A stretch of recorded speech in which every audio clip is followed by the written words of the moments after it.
درود تنجينا.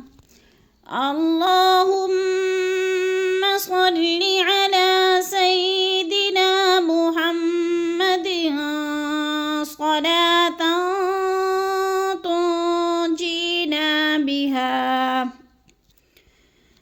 تنجينا بها من جميع الأهوال والآفات، وتقضي لنا بها جميع الحاجات،